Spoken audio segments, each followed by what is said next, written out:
você assiste agora a mais um programa Negócios e Soluções, uma parceria entre a TV Cultura e o Sebrae São Paulo. Outro dia, fui até uma doceria aqui na Pompeia, aqui em São Paulo, e vi um cachorro desse tamanho atrás do balcão. Aí perguntei ao vendedor se o animal era da loja. E na maior naturalidade ele respondeu que sim. Bem, nem precisa dizer que eles perderam o cliente, não é? No ramo de alimentação, é imprescindível que o dono tenha o maior cuidado com a higiene. E é sobre esse assunto que nós vamos conversar hoje. Vigilância sanitária. E você vai ver também. Uma doceria que vai a fundo na limpeza. O número de micro e pequenas empresas não para de crescer em São Paulo. Tem hora marcada com um médico sanitarista. Quem é o pai do famoso sanduíche de mortadela do Mercadão de São Paulo? É incrível como a falta de higiene pode quebrar no negócio. Como nesse caos agora, muito engraçado, por sinal, que aconteceu com uma vendedora de cachorro-quente. Ela e outros ambulantes fixaram um ponto em frente a uma faculdade. O local sempre cheio de aluno, é claro, né? Só que ela percebia que todos os dogueiros vendiam bem, menos ela. Um dia essa senhora comentou o fato comigo e eu resolvi ajudar. Tentei descobrir com os alunos por que ninguém comprava os lanches dela. Imagine só o que um grupinho de jovens me contou, que ela tinha o hábito de lamber a faca depois que passava maionese no pão, e que por isso recebeu o apelido de lambifaca. Eu não contei isso para ela, mas sugeri que ela colocasse outra pessoa para vender o cachorro quente, não é? E que ela, por sinal, desaparecesse do pedaço. É muita ingenuidade, não é mesmo? Bem, tomara que essa senhora tenha seguido o meu conselho. Até logo, né? No próximo bloco, um bom papo sobre vigilância sanitária. Até já.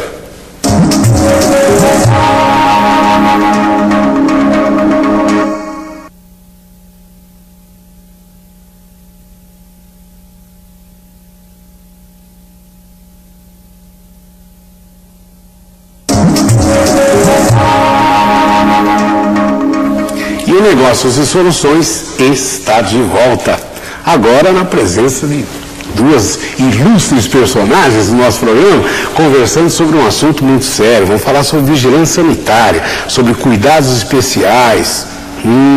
É a Sandra Regina Fiorentino, que é consultora Sebrae, e a Ângela Sayuri Hara Medeiros, que veterinária, também consultora na área de alimentos. Ô Sandra, eu já começo de cara com você, já eu quero partir para o lado da Ângela aqui, pela experiência dela fora do Sebrae. Mas eu gostaria que você me falasse um pouco sobre o que precisa, em que atividade você precisa do tal do alvará da vigilância sanitária. Todas as atividades relacionadas à saúde, né, ou que impliquem em prejuízo à saúde, vão ter que ter o alvará da vigilância sanitária. Por exemplo, empresas que comercializam produtos domossanitários, desinfetantes, né, cândidas, etc. Empresas, farmácias de manipulação, farmácias, drogarias, por exemplo, pet shop, clínicas veterinárias, clínicas médicas, consultório odontológico, são todas atividades que são relacionadas à saúde que vão ter que, obrigatoriamente, cada uma no seu segmento, ter o alvará da vigilância sanitária, cumprindo cada uma a sua norma, a sua exigência. Ângela, a gente sempre ouve falar, você fala aí, assunto bem de leigo, né? Mas olha, precisa ter azulejo até o teto, azulejo tem que ser branco, porque senão não pode funcionar. Quer dizer, tipo de norma que a gente sempre ouve falar. Pergunto, há muita exigência quando se abre um negócio, quando o empreendedor tem o seu negócio dentro dessa gama, né, que a Sandra acabou de falar, ou não? As exigências são muito grandes? Então, quando a gente fala em alimentos, existem alguns pontos mínimos que têm que ser atendidos mesmo, Papal. Sim. Tanto em relação à instalação física, estrutura de parede, de piso, de teto, de janela, banheiros, né, pias para lavagem de mãos, e tem também os cuidados em relação à manipulação propriamente dita dos alimentos. Então, desde escolher o fornecedor, receber as mercadorias, armazenar, preparar, transportar fiscalizar, no caso de alguns, né, estabelecimentos que transportam, controlar sobras, fazer guarda de amostras. Existem vários pontos que têm que ser cumpridos. Ô Sandra, e onde é que o empreendedor pode ter orientação de tudo isso? Existe alguma norma que determina, olha, para essa atividade você precisa ter isso, isso, isso? Onde buscar esse tipo de informação? Além do Sebrae, com certeza, que a gente sempre fornece essa informação, né? Ele pode entrar no site da Anvisa, né, que é www.anvisa.gov.br, e lá ele vai ter as informações da área de alimentos, da área de medicamentos, da área de cosmetologia, domos sanitários e assim por diante. Lá ele vai encontrar a legislação. Mas ele também, o micro e pequeno empresário, que às vezes não tem acesso à internet, não lida bem com o computador, etc., ele pode buscar orientação na Secretaria da Vigilância Sanitária do seu município. Ângela, quais os cuidados que o empreendedor deve ter, ao menos inicialmente, qual deve ser a principal preocupação dele? Então, além de produzir um alimento, né, agradável, que ele sabe que vai ter lugar no mercado, eu acho que ele tem que procurar o órgão de vigilância local, no município, né, para saber a quais regrinhas ele está sujeito. O que, no mínimo, ele tem que ter em termos de estrutura física. Será que ele precisa fazer um curso, que ele vai precisar fazer um curso de manipulação de alimentos ou não? Será que ele pode comprar de qualquer lugar, né? Será que ele vai ter que investir em alguma coisa ou não? Então, a gente sempre vê as pessoas manifestarem o desejo de abrir uma empresa de alimentos porque sabe fazer, né, sabe cozinhar e cozinha bem, porque a vizinha elogia, e esquece que existem outros cuidados que têm que ser tomados quando você começa a produzir em larga escala. Uma coisa é fazer um bolo para a festa de casa, né? Outra coisa é fazer um bolo onde eu vou atingir 100 pessoas, 200 pessoas, 500 pessoas. Você amplia muito, né, a chance de dar algum problema e a magnitude disso daí. Então, tem que procurar informação no Sebrae ou nos órgãos públicos, né, ou através de empresas que ele conhece que já tem uma certa estrutura. Inclusive, complementando, quando ela falou da pessoa que costuma fazer em casa, ela acha que ela pode abrir empresa em casa. E ela não pode abrir empresa em casa. Ela tem que buscar um local para ter o seu estabelecimento. E aí, ela deve consultar a prefeitura local, a Secretaria da Vigilância Sanitária, verificar a lei de zoneamento, porque muitas vezes ela pode alugar um local que não tem as instalações físicas exigidas pela vigilância sanitária. Mas quando a gente fala de alimentos, eu acho que a preocupação deve ser grande e deve ser muito séria por parte do empreendedor. Não só por causa do público, né, mas e também por causa do seu negócio, para a manutenção do seu negócio. E existem casos onde a gente percebe que o pessoal leva com extrema rigidez o problema sanitário. Vamos acompanhar o caso de uma doceria aqui em São Paulo. Acompanha só. A confeitaria Léo Dolce tem 3 lojas em São Paulo. Os doces e salgados são produzidos de forma artesanal na pequena fábrica. A higiene e a limpeza são seguidas à risca, de acordo com as regras da vigilância sanitária. Os funcionários usam uniformes brancos, toucas, máscaras e aventais descartáveis. Lavam as mãos com sabonete líquido e secam com toalhas de papel. Os cuidados não param por aí. Para evitar problemas de contaminação, as lixeiras têm pedais. Isso evita o contato direto com o lixo. As encarregadas da limpeza dos utensílios não trabalham na produção de alimentos. Inclusive, os uniformes são diferenciados. O chão é limpo várias vezes ao dia. Esse tipo especial de tecido com furos que não retém a sujeira serve para limpar as bancadas, que são brancas como a lei exige. A importância das normas são passadas aos funcionários através de treinamentos. Ano passado foi feita uma palestra que foi dada pelo pessoal do sindicato, né, da qualificação, sobre normas básicas de manipulação de alimentos. Outro cuidado é com a conservação dos produtos. Os alimentos ficam em freezers separados de acordo com a etapa de produção. Os alimentos in natura são armazenados no refrigerador. As bandejas são etiquetadas e mostram os prazos de validade. O empresário que administra a confeitaria adotou até uma rotina especial de entregas. Fazemos um pedido normalmente semanal para os fornecedores. No entanto, os produtos tipo laticínios, o creme de leite, esses mais perecíveis, temos 2 entregas por semana. Também no estoque é preciso cumprir determinadas regras. Os alimentos devem estar em prateleiras vazadas como estas e fora das embalagens de papelão. Nós temos que trabalhar sempre com o produto mais antigo e ainda assim dentro da validade, né? O produto novo fica estocado, digamos, numa posição mais atrás, né?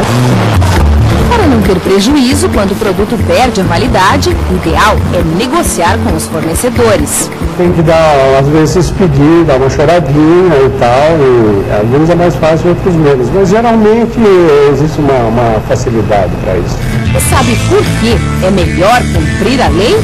Sai certamente mais barato do que todas as dores de cabeça e os percalços que a gente vai ter lá para frente. O cliente sabe muito, exige, lê, está informado, geralmente, portanto, é absolutamente imprescindível a gente estar dentro da legislação. Opinião de quem está no mercado há quase 40 anos.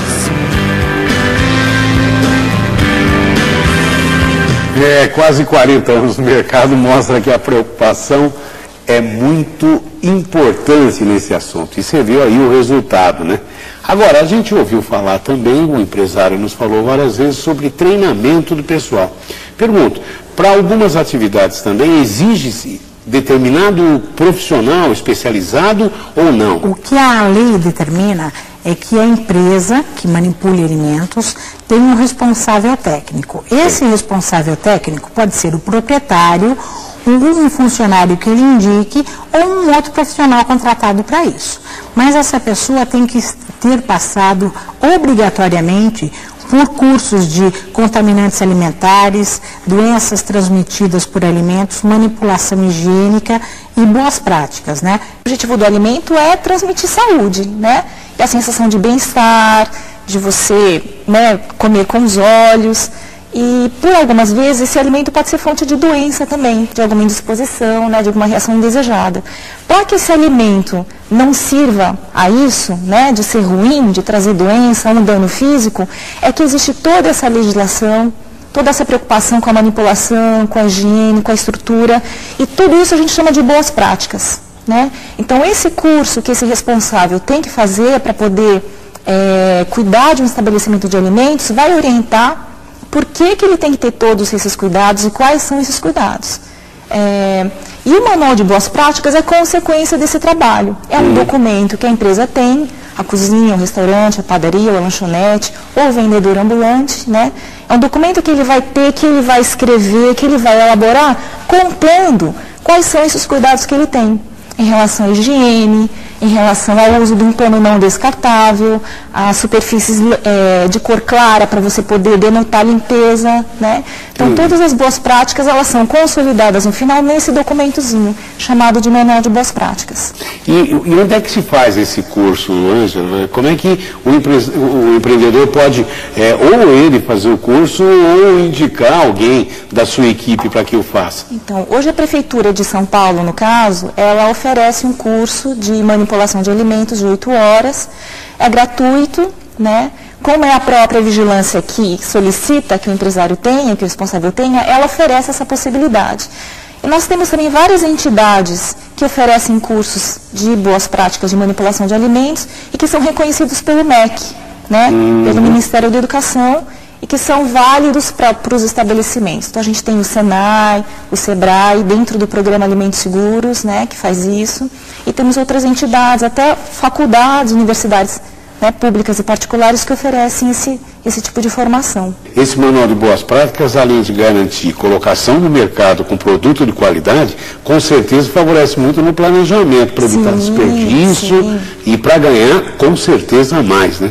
Com certeza. E é uma ferramenta de treinamento também, né? Então, o empresário, se ele tem os procedimentos dele bem consolidados, escritos, ele consegue divulgar e multiplicar isso. Nossa repórter Luísa Moraes está com o professor da USP, Pedro Germano, especialista em saúde pública. É com você, Luísa. Olha, Papá, o Dr. Pedro é da Câmara Técnica da Gerência Geral de Alimentos, que atua junto com a Anvisa. É um corpo de profissionais que atua de forma técnica junto à Agência Nacional. Dr. Pedro, quais seriam as dicas, além das coisas que nós já vimos no programa, que são importantes, tanto na compra quanto na armazenagem e também na manipulação dos alimentos para evitar problemas? Bom, iniciando pela compra, a coisa mais importante é ter segurança na qualidade e no trabalho dos fornecedores. Eles devem fornecer produtos confiáveis. Por exemplo, se forem de origem animal, eles devem ter o carimbo do Serviço de Inspeção Federal, Estadual ou Municipal, como for necessário. Em termos de armazenamento, é outro problema muito importante. É muito comum as caixas de produtos eles chegarem ao estabelecimento, coloca-se num depósito. Esse depósito, às vezes, ele tem uma temperatura totalmente irregular. O que significa uma temperatura irregular? Ou ele é excessivamente quente ou ele é excessivamente úmido. Ele enseja a presença de vetores, ou melhor dizendo, de baratas, de moscas, até atraídos pela própria decomposição dessas caixas de papelão, que é o que invariavelmente é armazenado. E outro detalhe, existem outros tipos de parasitas problemáticos, que são os fungos, mofos, aquelas manchinhas, aquela farinhazinha verde ou branca que dá em cima de doces, etc. Isso significa que é um perigo. Perigo porque essas bactérias ou esses germes, vamos chamar assim, esses fungos, podem vir a causar problemas para quem for consumir os produtos dessa maneira. Portanto, a armazenagem é muito importante. O que é frio tem que ficar no frio e o que é quente teria que ficar numa temperatura que permitisse uma condição de evitar que micro-organismos que se multiplicam a uma temperatura mais baixa passem a se multiplicar, a crescer em grande quantidade, oferecendo um perigo muito grande na hora do consumo. Em relação ao que nós podemos resumir todo esse contexto para as empresas, tudo isso se baseia numa só palavra: higiene. É o sucesso. Muito obrigado, doutor Pedro. Tá aí, Luísa, muito obrigado. Obrigado a participação do doutor Pedro Germano. Agradeço também a participação da Sandra, a participação da Ângela. Muito obrigado nesse bate-papo tão importante e tão interessante para você, pequeno empreendedor, ou que vai se tornar um empreendedor na área de alimentos, na área que a vigilância sanitária atua. Muito importante, você reparou a sua responsabilidade nisso. Então, vale a pena você pegar um bloco, uma caneta e anotar os principais pontos desse nosso bate-papo de hoje. É hora do resumo da ópera. Anote aí. Antes de abrir o seu negócio no ramo de alimentos, busque informações na prefeitura da sua cidade ou no Sebrae. A aplicação das boas práticas de manipulação de alimentos é eficiente para o público e para o empresário também, pois ajuda o planejamento. Você quer saber quanto cresceu o número de micros e pequenas empresas no estado de São Paulo? Aguarde um pouquinho, porque depois do intervalo eu te trago informações importantes sobre isso. Até já!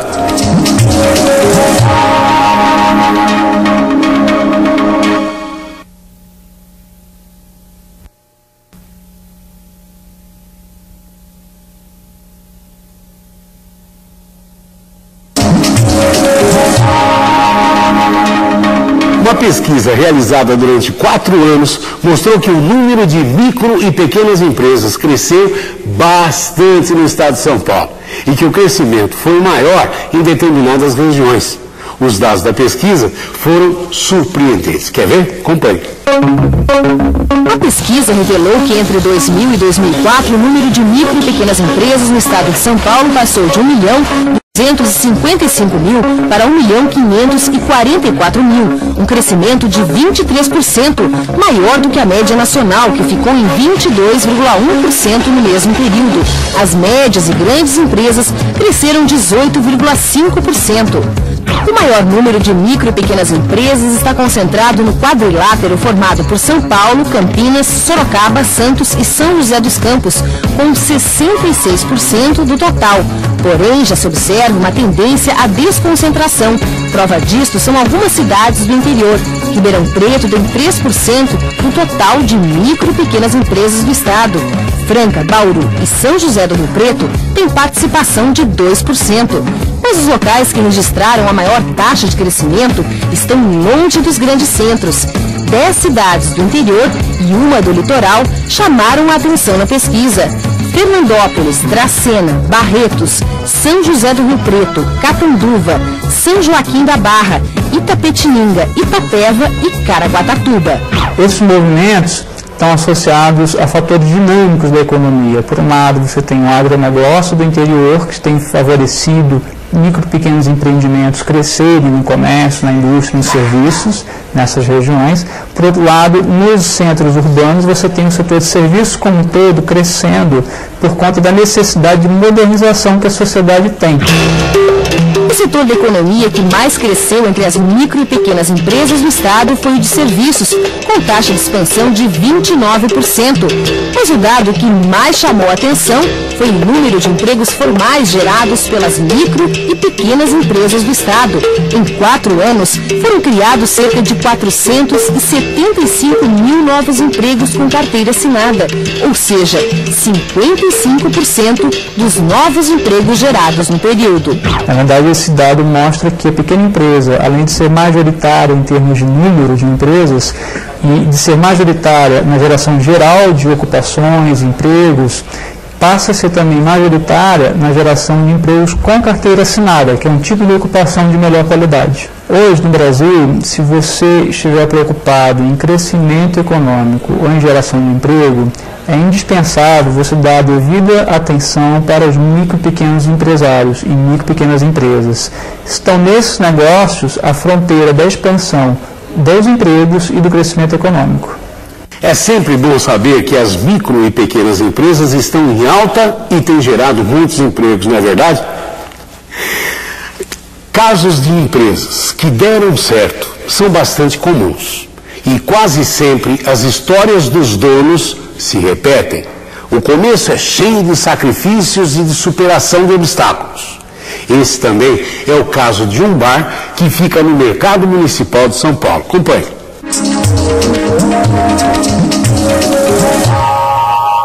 Pai, a gente sempre teve ele como uma pessoa um pouco visionária, assim, meio empreendedor, né, com uma visão um pouquinho acima do seu tempo. Ele sabia como trabalhar duro, gastar pouco, se sacrificar, mas investir direitinho, até ele chegar no mercado municipal. E aí ele foi o quê? Trabalhando com lanches típicos da época, o churrasquinho, o pernilzinho, a mortadela, que todo mundo comia e tinha vergonha de dizer, né? Comiam mortadela e arrotavam peru. E assim a ideia dos lanches foram crescendo, o Roca foi se transformando. Foram vindo algumas tendenciazinhas que meu pai vinha. O mercado é um quintal de comida, de gourmets, então ele já ia buscando, né?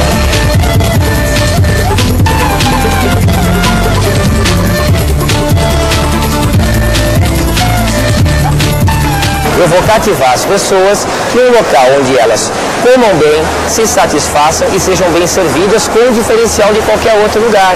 Porque antes aquela margem de eu vou vender mais barato, o recheio tem que ser menor. Não, ele vendia com o mesmo preço, com mais recheio.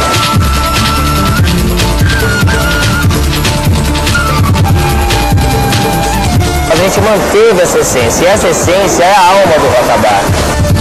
Número 56, pastel de bacalhau. Tá aí um bom exemplo de força de vontade e de muito trabalho. Você já sabe como se comunicar com a gente, não é? Então, entre em contato através dos endereços que estão aí na sua tela. E a gente fica por aqui. Muito obrigado pela audiência e na próxima semana estaremos de volta. Até lá!